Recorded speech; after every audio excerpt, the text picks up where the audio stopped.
At 39 years old, Everett Williams made an annual salary of $63,000 as an occupational therapist.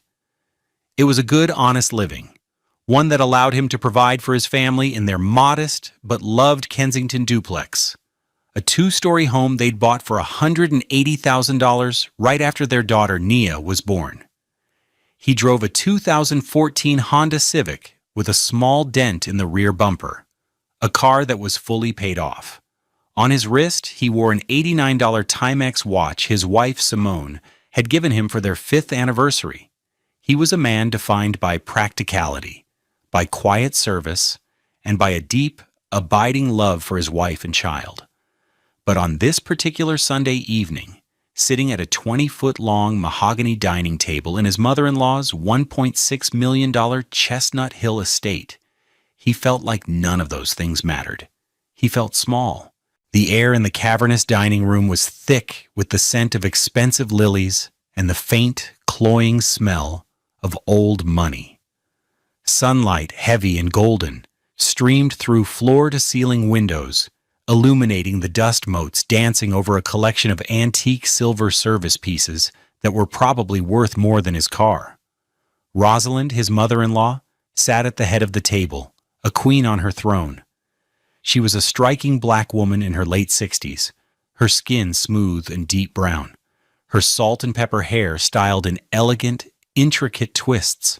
Tonight, she wore a deep blue St. John knit dress that likely cost more than 2 of Everett's paychecks, a simple $3,000 garment for a casual family dinner. "Everett, darling," Rosalind said, her voice smooth as polished glass, but with an edge that always found its mark. "How is work?" She said the word work as if it were a slightly distasteful substance she'd found on the sole of her $500 Ferragamo shoe. This was outrage moment number 1. "It's good, Rosalind.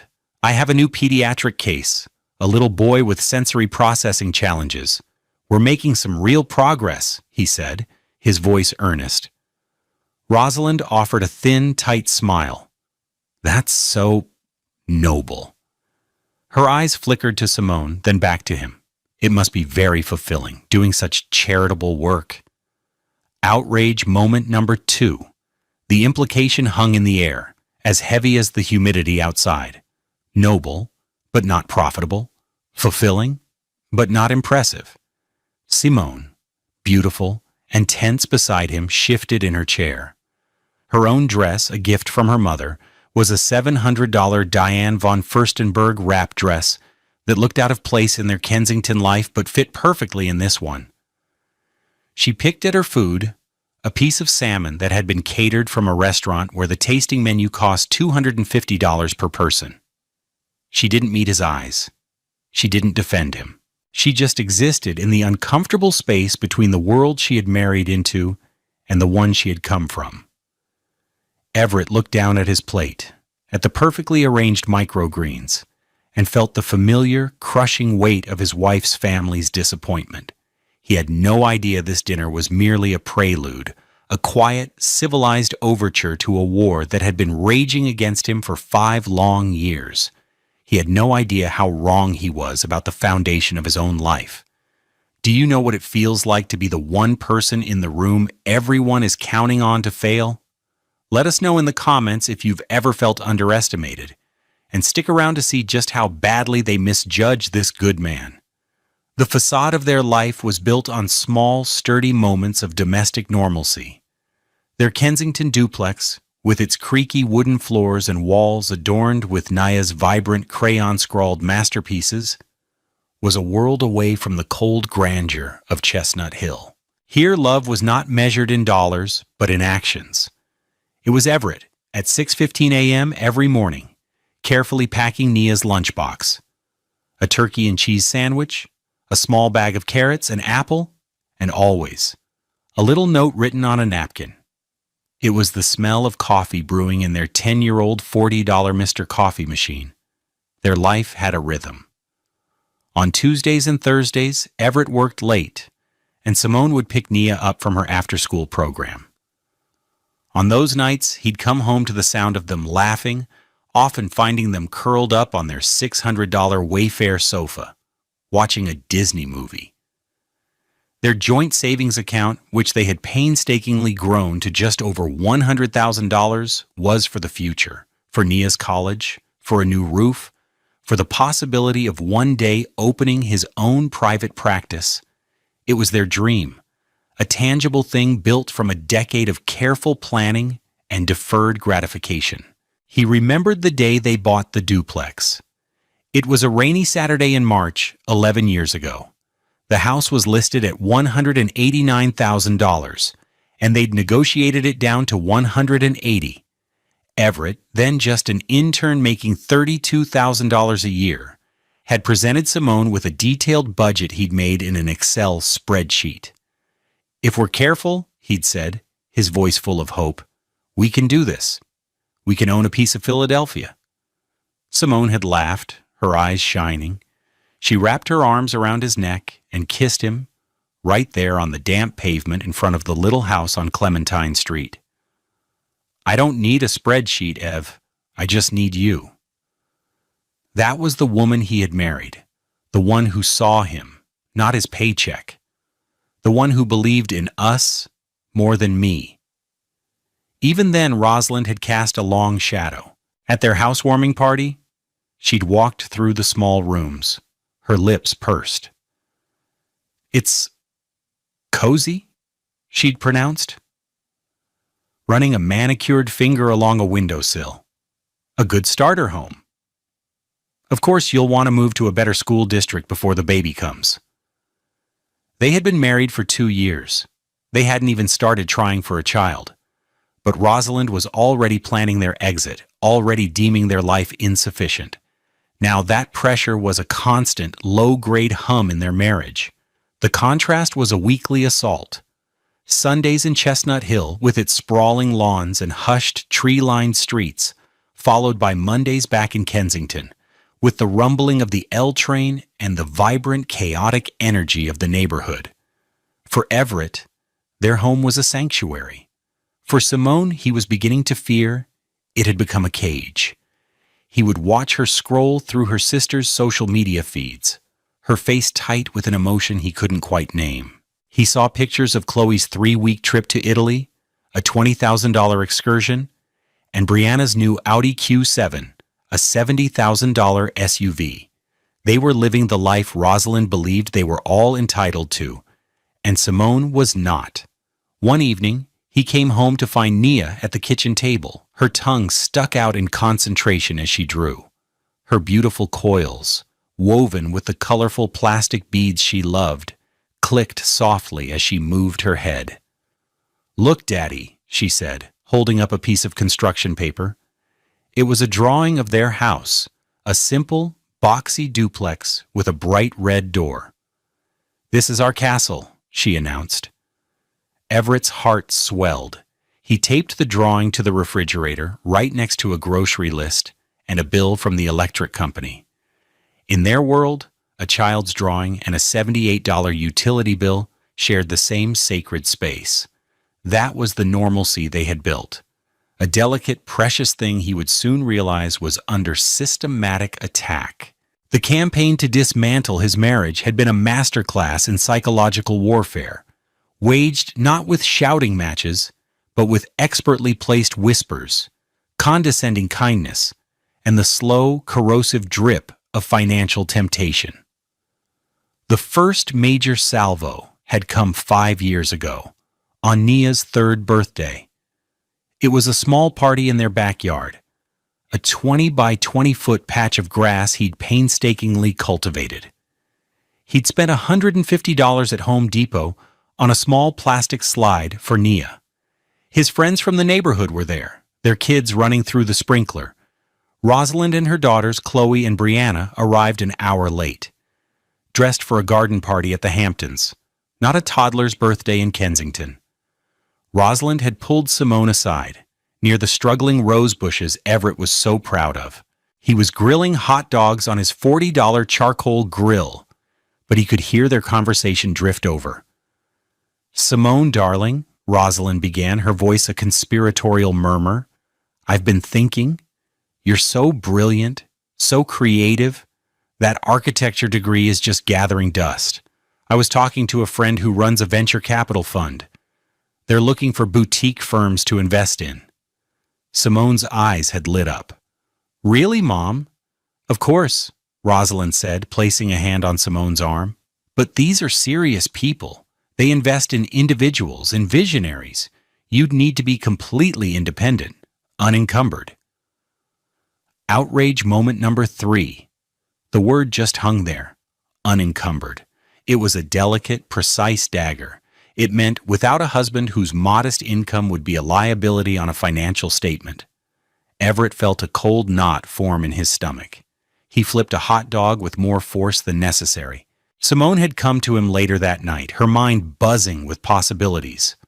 "My mom thinks I could start my own firm, Ev." He had been supportive, of course. "That's amazing, honey. What would it take?" But the word unencumbered echoed in his mind. He knew, with a certainty that chilled him, that this wasn't about empowering Simone. It was about extracting her. The pressure intensified over the years with Chloe and Brianna, the aunties, acting as Rosalind's lieutenants. At every family gathering, they formed a tight, impenetrable circle with Simone, their voices a low hum of discontent. "Simone, you have to come with us to Aspen this year," Brianna would say, flashing her $3,000 Cartier love bracelet. "We're renting a chalet. It's only $15,000 for the week." Outrage moment number 4. "I can't, Bri. Everett can't get the time off, and we can't afford it," Simone would reply, her voice small. "Don't say we," Chloe would cut in, her tone sharp. "You can afford it. Mom would help. It's him that's holding you back." Outrage moment number 5. They spoke of Everett as if he wasn't in the next room, as if he were a piece of furniture, a temporary obstacle. They'd talk loudly about their friend, a divorce attorney in Center City who was a total shark, and whose billing rate was a staggering $1,200 per hour. "She gets her clients everything," Brianna would say, a pointed look at Simone. "Everything they deserve." Outrage moment number 6. The poison worked. Slowly, Simone began to change. The woman who had kissed him on a rainy street and said, "I just need you," was replaced by someone who spoke the language of her mother. Money became the central topic of their lives. Not the lack of it, but the pursuit of more. About a year ago, she approached him with a proposal. "My mom has this amazing investment opportunity," she said, avoiding his eyes. "It's a family trust she's setting up. The returns are incredible. She said if we put some money in, she can really make it grow for us." Everett was hesitant. "Simone, that's our emergency fund. That's Nia's college money. It's over $100,000. Her face hardened. "It's not doing anything just sitting in a savings account earning 0.1%, Everett. My mother is a genius with money. You have to trust her. It's my family trying to help us." Outrage moment number 7. The way she said "my family" created a chasm between them. He reluctantly agreed, not wanting to fight, wanting to believe she still saw them as a team. A month later, he checked their joint savings account. A withdrawal. $25,000. His breath caught. He approached Simone that evening as she was getting ready for bed. "Hey, I saw the transfer. You put the first bit into the trust?" "Yes," she said, her back to him as she applied a ridiculously expensive $150 jar of La Mer face cream. "Mom handled it. It's all set." She was brisk, dismissive. There was no discussion. It was a decree. Outrage moment number 8. He had no idea how much worse it was about to get. The second withdrawal came 6 months later, $40,000. This time he confronted her more directly. "Simone, that's a huge amount of money. We didn't even talk about it." "There was nothing to talk about," she snapped, her voice rising. "It was a time-sensitive opportunity. Mom said we had to move fast. Why don't you trust me? Why do you have to question everything? Outrage moment number 9. Her phone buzzed incessantly on the counter. He saw the names on the screen. Mom, Auntie Chloe, Auntie Bry. A constant stream of instructions and encouragement. The arguments became more frequent, more bitter. She started staying late at her architecture firm, taking on extra projects she said they needed for the money. But she was also having dinner with her mother and sisters 2 or 3 times a week. They were planning sessions, he would later realize, strategy meetings for her exit. The final withdrawal happened 3 weeks ago. $29,000. He saw the transaction alert on his phone and felt a wave of nausea. Their savings, a decade of his $63,000 salary being stretched and saved, was now just a little over $6,000, $94,000 gone. That night, she brought it up. The word. "Everett," she said, sitting on the edge of their bed, not looking at him. "I think I need some space." "Space? What do you mean, space?" "I think maybe we should separate," she said, the words coming out in a rehearsed rush. "Just for a little while, so I can figure things out. We've grown apart. We want different things." Outrage moment number 10. "Different things?" he asked, his voice hollow. "I want you and Nia. What else is there?" "There's a whole world out there, Everett," she said, and in that moment he heard her mother's voice, clear as a bell. "A world you're not interested in." Outrage moment number 11. It was the cruelest thing she had ever said to him. He felt the floor drop out from beneath him. He was losing her, and he didn't even understand why. Or rather, he was beginning to understand all too well. The money, the pressure, the whispers, it had all been leading to this. The demolition was nearly complete. The final, fatal blow to the facade came not with a bang, but with a buzz. It was a Tuesday night at 9:14 p.m.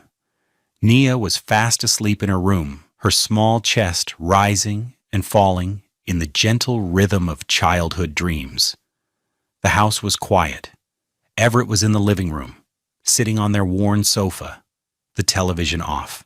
He was trying to read a book, but the words blurred together. He was replaying that last conversation with Simone in his head, trying to find a thread to pull, a way to fix the unraveling tapestry of his marriage. His phone, a 3-year-old Samsung Galaxy he'd bought for $200, vibrated on the cushion next to him. He glanced at the screen. A new message from Rosalind. His heart gave a little lurch. A late-night text from his mother-in-law was never good news. It usually meant a demand disguised as a request or a criticism veiled as a concern. He braced himself and opened the message. It wasn't what he expected. It wasn't a string of words. It was an image, a screenshot. His brow furrowed. Why would Rosalind send him a screenshot?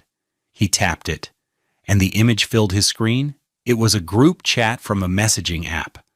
The name of the group displayed at the top was Project Freedom. The participants listed were Rosalind, Chloe, Brianna, and Simone. A cold dread, sharp and immediate, washed over him. He began to read. The messages were from that very afternoon. Chloe, is she finally going to do it this week? Brianna, the lawyer is ready. Just needs the final transfer to clear. She said she'd call Simone tomorrow. Rosalind, she's wavering. He's good with the child. It makes her sentimental. Rosalind, I just sent her the Zillow listing for the Rittenhouse condo, a $3 million penthouse, a reminder of what's waiting for her. And then the final, devastating message, the one that sucked all the air from his lungs. Rosalind, I can't wait until she leaves him. 5 years is long enough to be stuck in that little house with that little man. Outrage moments 12, 13, 14, and 15 landed like a volley of punches. Little house, little man, Project Freedom. The words echoed in the silent room. His world, which had been slowly tilting, suddenly capsized. He felt a strange, detached calm, the kind that follows a massive explosion. The ringing in his ears was the sound of his life being vaporized. He scrolled down. Below the screenshot was a new text from Rosalind, sent just moments after the image. A message clearly intended for the Project Freedom group, but sent to him by a fatal, careless slip of the thumb. Rosalind, see? She's dragging her feet. We need to apply more pressure. One wrong tap. That was all it took. One wrong tap to expose 5 years of conspiracy. One wrong tap to unravel everything. Everett stared at the screen, his mind working with a chilling clarity. He looked at the timestamp on the screenshot of the group chat. 4:30 p.m. today, he thought back. The lawyer is ready. Just needs the final transfer to clear. The final transfer. The $29,000 that had vanished from their account 3 weeks ago. With trembling hands, he closed the messaging app and opened his banking app. His fingers moved with a mechanical precision. He scrolled back through the transaction history of their joint savings account. There it was. The first withdrawal, $25,000. Date, 11 months ago. He remembered that week perfectly. Simone had been distant and agitated after a long Sunday dinner at Rosalind's. That must have been when they applied the first round of pressure. He kept scrolling. The second withdrawal, $40,000. Date, 6 months ago. He remembered that too. It was right after Chloe and Brianna had taken Simone out for a lavish, sisters-only weekend at a 5-star hotel in New York. A $3,000 getaway Rosalind had paid for. More pressure. And the last one. The final transfer. $29,000. 3 weeks ago. The day before Simone had first mentioned needing space. $94,000. It wasn't an investment. It wasn't a family trust designed to help them. It was an extraction. A systematic plundering of their shared future to fund his wife's escape. They were paying for her to leave him with their own money. The sheer, calculated cruelty of it was breathtaking. He wasn't just being left, he was being robbed, humiliated, erased. He saved the screenshot. He took a photo of his phone screen with Nia's old iPad, just to have a backup. He emailed the images to himself. He felt nothing. Not sadness, not rage, not heartbreak. Just a profound, terrifying emptiness. The man who had been trying to fix his marriage 5 minutes ago was gone. In his place was someone else. Someone cold, methodical, and brutally clear about what he had to do next. The next morning, the sun rose at 6:03 a.m. over Kensington, casting long shadows down Clementine Street. Everett was already in the kitchen. The scent of coffee from the $40 machine filled the air, a scent of profound and practiced normalcy. He was spreading cream cheese on a bagel, his movements deliberate, unhurried. He was playing a role now, the sad, defeated husband, a role they had written for him. He was determined to play it to perfection. Simone came downstairs at 7:15 a.m. She looked tired, her eyes puffy. She was wearing a $200 silk pajama set, another gift from her mother. She hesitated in the doorway, clutching a coffee mug. "Morning," he said, his voice even.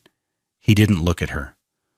"Morning," she mumbled. She cleared her throat.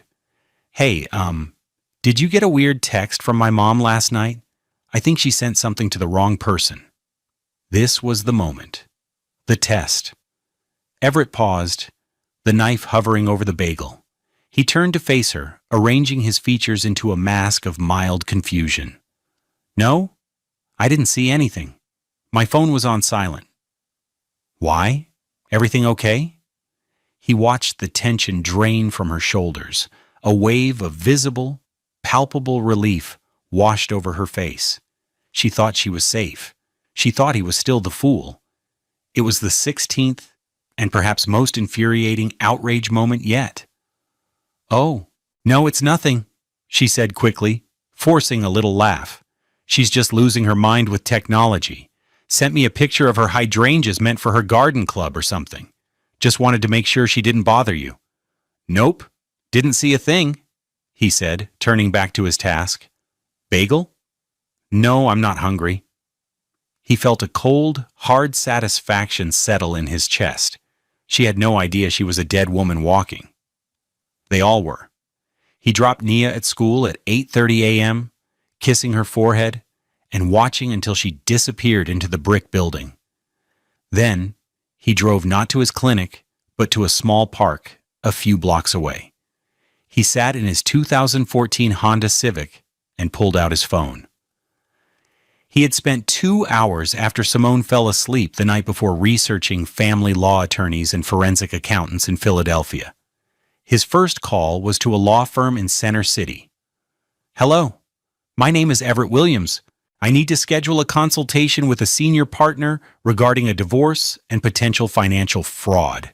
Yes, I can pay the consultation fee." His second call was to a highly recommended forensic CPA. "Hello, Mr. Chen. My name is Everett Williams. I was referred by a colleague. I have some bank statements and corresponding digital evidence that I need analyzed on an urgent basis. I suspect fraudulent conveyance of marital assets."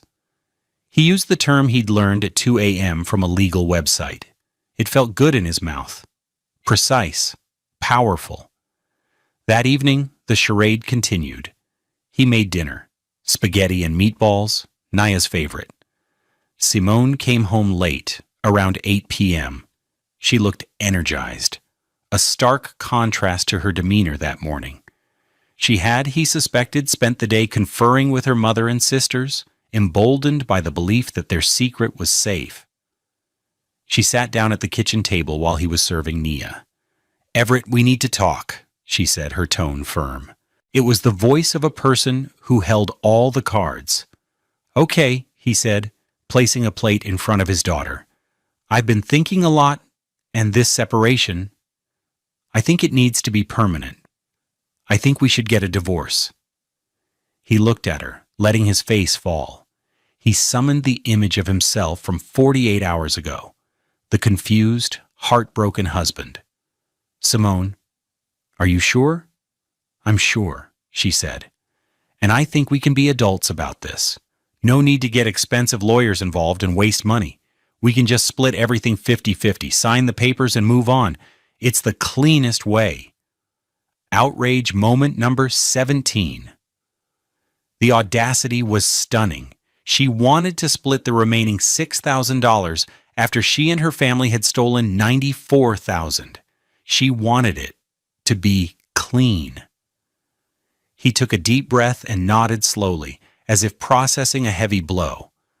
"Okay, Simone," he said, his voice quiet and thick with manufactured pain. "If that's what you want. Whatever you think is best." She looked pleased. He was being compliant. The little man was making it easy. Later that week, his phone rang. It was Rosalind. "Everett, darling." Her voice dripped with false sympathy. "Simone told me the news. I am just so sorry to hear you two are having trouble." A pause. "I just want you to know, whatever happens, we'll always make sure you're taken care of." The condescension was a physical force, a wave of smug superiority. Outrage. Moment number 18. She was offering him scraps from his own table. "Thank you, Rosalind," he said, his voice a perfect instrument of defeated politeness. "That's very kind of you." He hung up the phone and felt nothing but the cold, steady hum of the machine he had become. The time for feeling was over. The time for strategy had begun. They had no idea what was coming. The law offices of Adebayo and Associates were on the 45th floor of a glass tower in Center City, a world of hushed carpets and panoramic views of the Philadelphia skyline. The air itself felt expensive. Everett in his best and only suit, A $400 ensemble from Macy's he'd bought for a wedding 5 years ago felt out of place, but he didn't let it show. He clutched his worn leather briefcase, which contained the entire architecture of his wife's family's betrayal. Ms. Amina Adebayo was a formidable presence. A tall, elegant black woman in her 50s, she wore an $8,000 Armani suit the color of slate, her locks styled in a chic, intricate updo. She didn't waste time with pleasantries. Her fee, she stated, was $650 per hour. Everett nodded. He would pay it from the emergency credit card he kept for true disasters. This, he had decided, qualified. "Mr. Williams," she began, her voice calm and direct, "walk me through it." For the next hour, Everett laid it all out. He didn't editorialize. He didn't speak of heartbreak. He spoke of facts, dates, and numbers. He showed her the printout of the screenshot from Rosalind's phone. He slid the bank statements across the polished mahogany desk, each of the 3 withdrawals highlighted in yellow.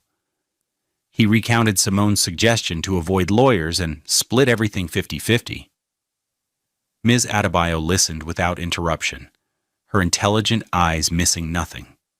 When he was finished, she leaned back in her high-backed leather chair, her expression grim.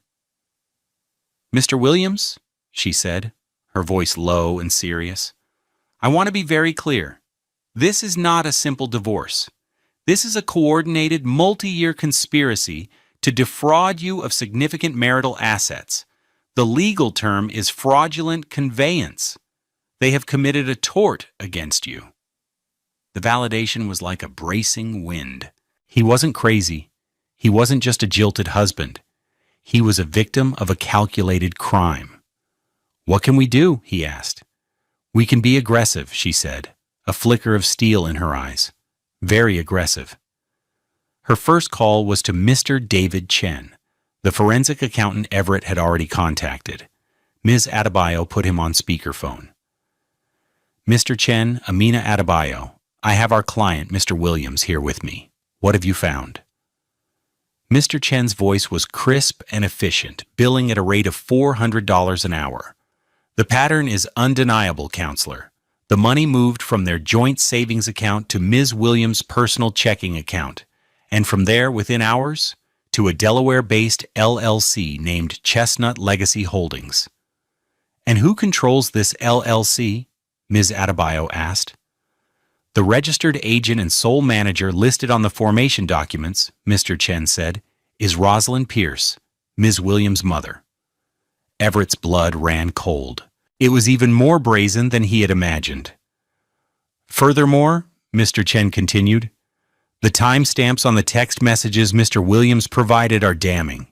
The message from the sister, Brianna, mentioning that the lawyer is ready and needs the final transfer to clear, is dated at 10:22 a.m. on the day before the final $29,000 withdrawal. The other texts from Rosalind about applying pressure directly precede the other 2 major transfers. A judge will see this as clear evidence of intent and coordination." The pieces clicked into place, forming a picture of breathtaking arrogance. Ms. Adebayo thanked Mr. Chen and hung up. She turned to Everett, her focus absolute. "Here is the plan," she said.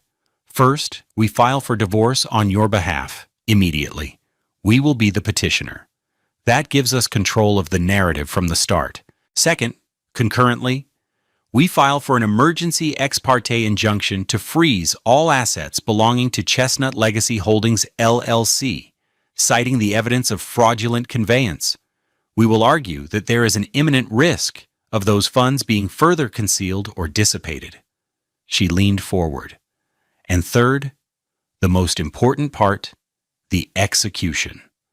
We will have all parties served simultaneously. Your wife, Simone, will be served at her office, in public. Your mother-in-law, Rosalind, will be served at her home, or wherever she may be.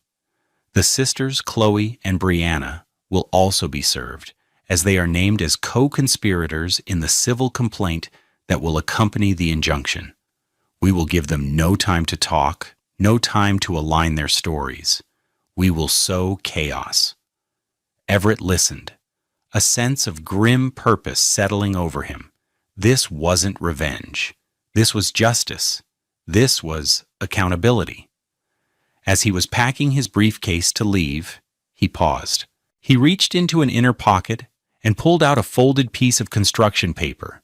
He smoothed it out on the desk. It was Nia's drawing. The little house, the red door, the three figures holding hands under a bright yellow sun. "This is my daughter Nia," he said, his voice thick for the first time that day. "She's 8. A few nights ago she gave this to me. She used a dark brown crayon for me and her mom, and a lighter brown one for herself. She asked me, 'Daddy, are we black?' And I said, 'Yes, sweetie, we are.' She calls this our castle." Ms. Adebayo looked at the drawing, her stern expression softening for just a moment. She looked at the three figures, a happy black family drawn, with the pure, uncomplicated love of a child. There was no grandmother in the picture. There was no $1.6 million estate. There was just a family in their home. "She's the reason," Everett said, his voice quiet but firm. "They weren't just stealing money, Miss Adebayo. They were trying to steal her future, her home, her father." Ms. Adebayo nodded slowly. "I understand, Mr. Williams," she said, "and we are going to make sure they do not succeed." He folded the drawing carefully and placed it back in his pocket. It was his why. It was the fuel for the cold, hard engine of the machine he had to be.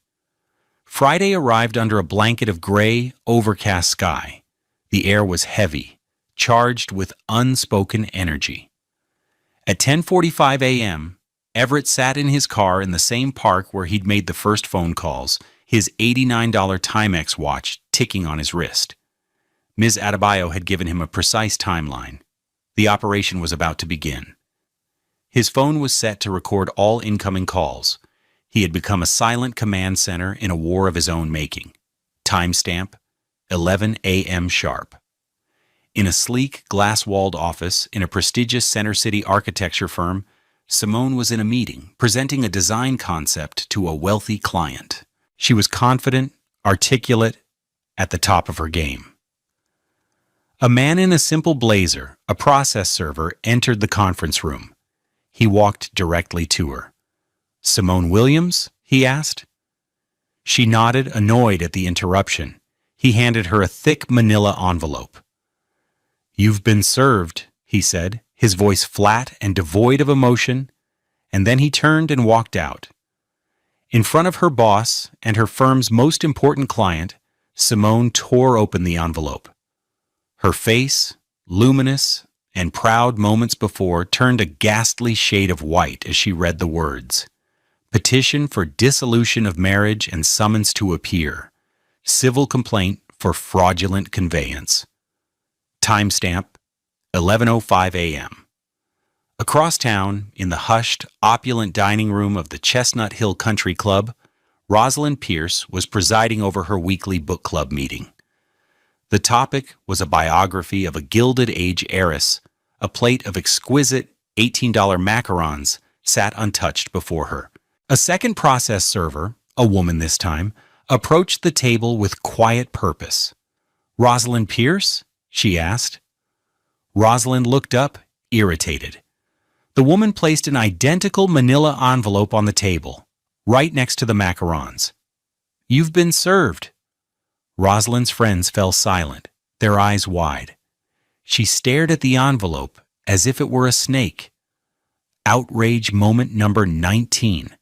The public humiliation, the sheer audacity of it, was a direct assault on her carefully constructed world of influence and respectability. Timestamp, 11:10 a.m. Simultaneously, the attack branched out. At a trendy hot yoga studio on Walnut Street, a third server waited patiently outside the steamy room. When a flushed and sweaty Chloe emerged, he stepped forward.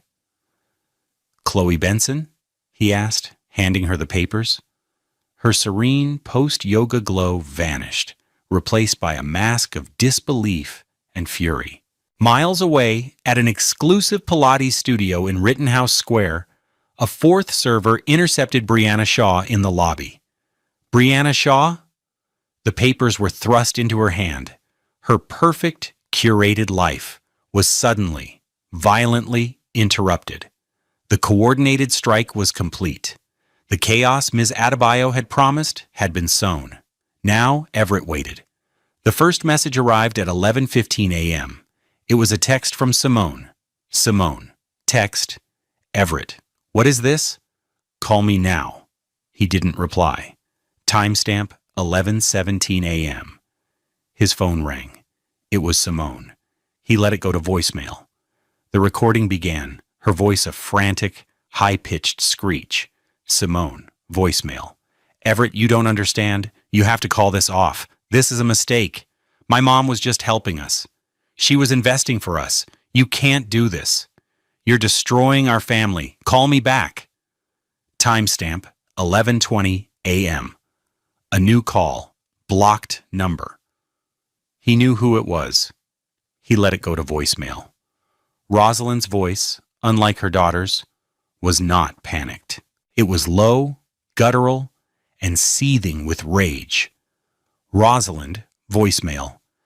Everett Williams, you have made a grave, grave mistake. I don't know what pathetic little lawyer you've hired, but you will call them off this instant. You have no idea who you are dealing with. Outrage, moment number 20. The threat was unmistakable. Timestamp, 11:30 a.m. A text from a number he recognized as Chloe's. Chloe, text, wow, after everything we did for you, unbelievable. Outrage moment 21. The gall was breathtaking. Everything we did for you. They had robbed him, and in their minds, they were the benefactors.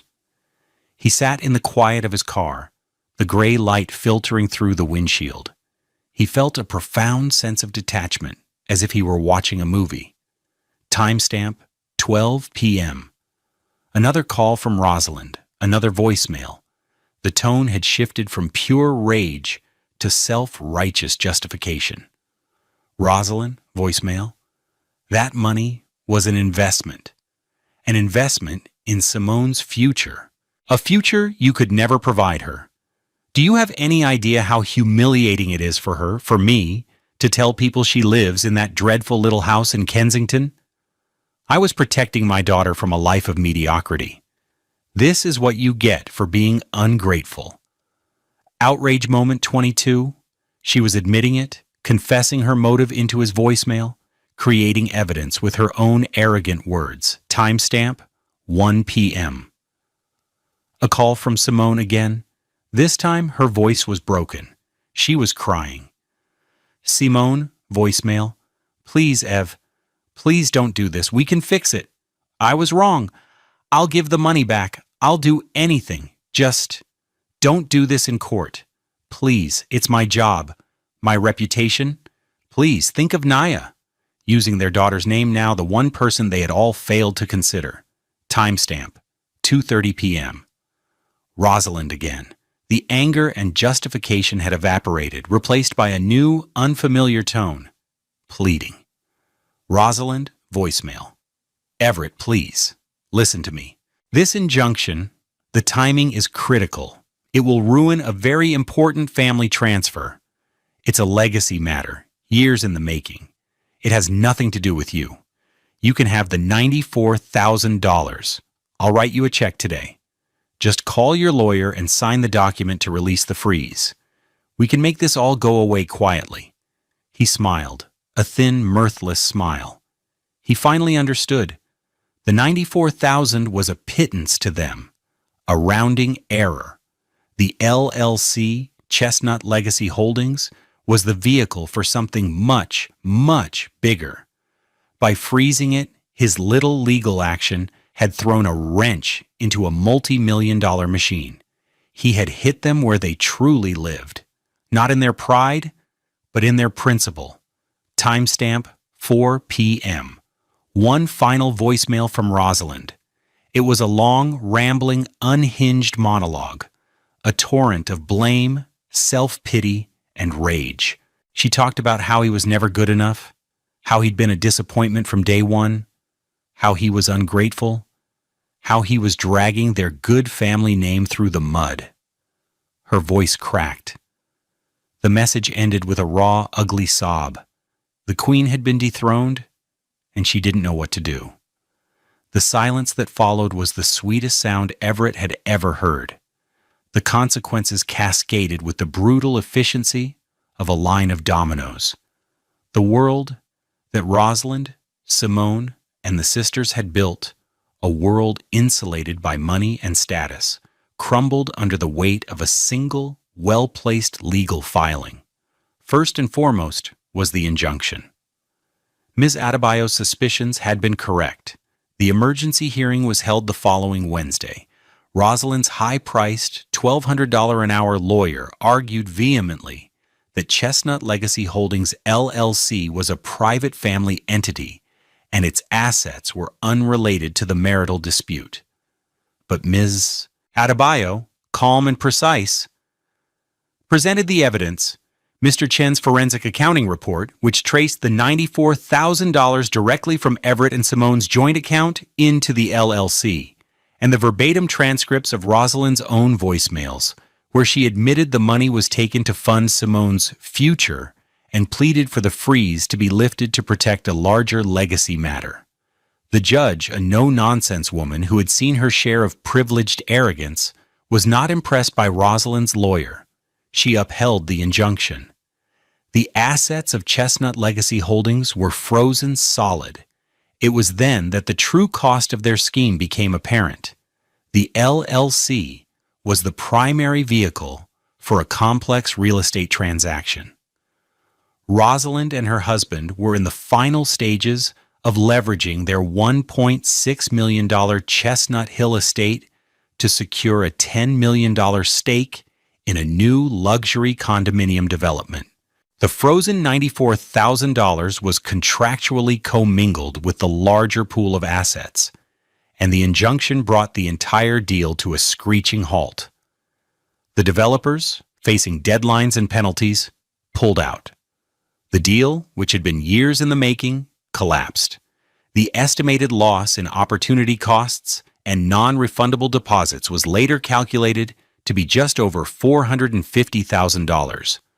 Rosalind's attempt to steal $94,000 had cost her family nearly $500,000. The personal fallout was just as devastating. For Rosalind, the public nature of the humiliation was a fate worse than financial loss. The court filings were public records. The words fraudulent conveyance and conspiracy became the hottest gossip in the Chestnut Hill Rittenhouse Square social circuit she had dominated for decades. She was quietly asked to step down from the board of the prestigious Philadelphia Children's Charity, a position she had chaired for 10 years. Her friends stopped returning her calls. The Queen was now a pariah, trapped in her magnificent $1.6 million palace, a monument to her own hubris. For Simone, the consequences were swift and total. Her firm, which catered to an elite clientele that valued discretion above all else, could not tolerate the scandal, the public serving, the allegations of fraud against her own husband. It was a reputational risk they were unwilling to take. 2 weeks after being served, she was called into her boss's office and summarily fired, her 6-figure salary gone in an instant. With no income and her access to the family trust frozen, she had no choice but to move back home. Into the guest room of her mother's mansion. The $3 million Rittenhouse penthouse from the Zillow listing was now a cruel joke. She was 38 years old, unemployed, disgraced, and living under the roof of the very woman who had orchestrated her ruin. The sisters, Chloe and Brianna, did not escape unscathed. As named co-conspirators in the civil complaint, they were dragged into the legal morass. They were forced to hire their own attorneys to the tune of over $30,000 each, a cost that infuriated their wealthy husbands, who had been blissfully unaware of the Project Freedom plot. The scandal introduced a poison into their own marriages, creating fractures and resentments that would not easily heal. Their perfect, Instagrammable lives were suddenly marred by legal bills and spousal fury. The divorce settlement was a formality. The judge, having reviewed the evidence of the fraud, was deeply unsympathetic to Simone's position. Everett was awarded the full $94,000, returned to him from the frozen LLC.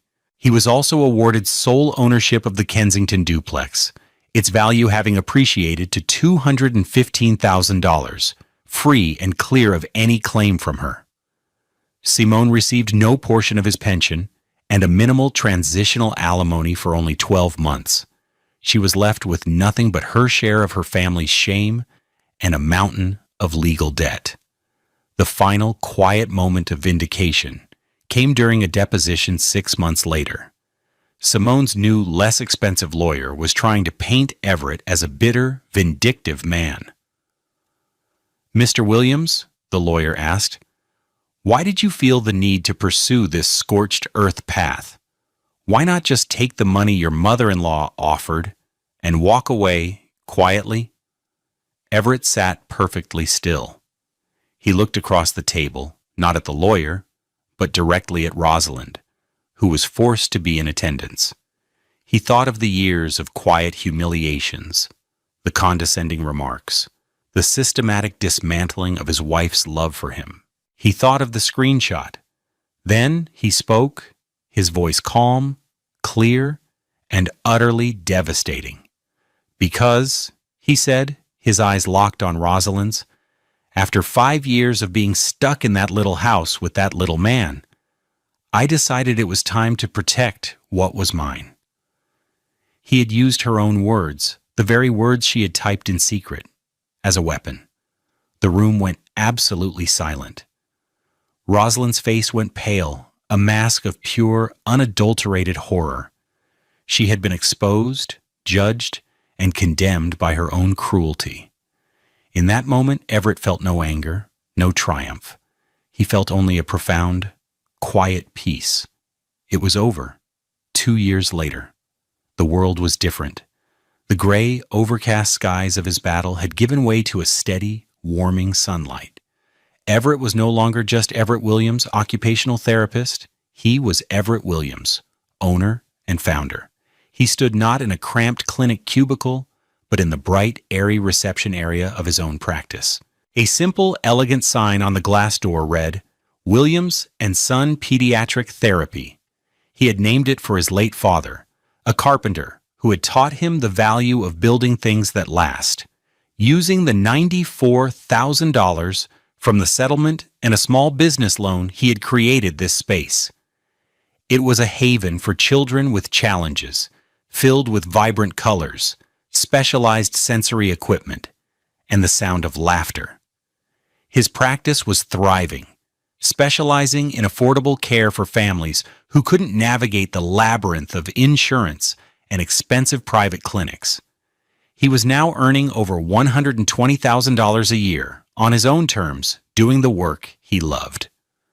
The Kensington duplex, his little house, was now a rental property, generating a steady $1,200 a month in passive income. He and Naya had moved into a comfortable 3-bedroom apartment in Mount Airy, a neighborhood known for its green spaces and strong community bonds. Their apartment overlooked a sprawling community garden, where they spent their Saturday mornings planting tomatoes and kale. Nia, now 10, was flourishing. She was a happy, secure, and deeply loved child. She sat at a small table in the waiting area of his office, her homework spread out before her. Her coils were longer now, still adorned with the colorful beads she loved, which clicked softly as she wrote. She was at peace. The turmoil that had engulfed her parents' lives had been a storm she'd never had to weather, a testament to the protective wall Everett had built around her. There was a soft knock on the office door. It was Simone. This was their new normal. She picked Naya up 3 afternoons a week. She looked different, humbled. The expensive clothes were gone, replaced by a simple dress from a department store. The hardness in her eyes had been replaced by a deep, abiding sadness. She had a part-time job now, doing drafting work for a small construction company, making a fraction of her old salary. "Hey," she said quietly. "Hey," Everett replied, his tone gentle but not intimate. "She ready?" "Almost, just finishing her math." They stood in an awkward silence for a moment. Then Simone spoke, her voice barely a whisper. "Everett, I'm sorry." It was the first time she had said it without a demand attached. It was a real apology, born of 2 years of lonely reflection and hard consequences. "I was a fool. I listened to them. I let them poison everything that was good. I am so sorry for what I did to you, to us." Everett looked at the mother of his child, a woman he had once loved beyond measure, and felt not anger, but a distant pity. "I forgave you a long time ago, Simone," he said, and he meant it. "I had to. For my own peace, not for your comfort. Go build a good life. Nia deserves a mother who is happy." She nodded, tears welling in her eyes, and turned to help Nia pack her school bag. Later that night, Everett tucked Nia into bed. On his nightstand, in a simple wooden frame, was the drawing she had made 2 years prior. The 3 figures, a man, a woman, and a child, holding hands in front of their little castle, a relic from a buried life. He looked at it and thought about wealth. Rosalind and her family had been obsessed with the appearance of it. The $1.6 million house, the $8,000 suits, the social status that was as fragile as a pane of glass. They had been drowning in riches, but were morally and spiritually bankrupt. They had taught him a valuable lesson. True wealth wasn't a number in a bank account. It was purpose, the feeling of building something meaningful with his own 2 hands. It was integrity, the quiet strength to stand up for what was right, even when he was terrified. And most of all, it was love, the pure, unconditional love of a child, a legacy passed down from his father, and a quiet, hopeful future that was finally, truly his own. True character isn't revealed when life is easy. It's forged in the fire of betrayal and defined by how we rise from the ashes. Thank you for joining us on Love Beyond Pride.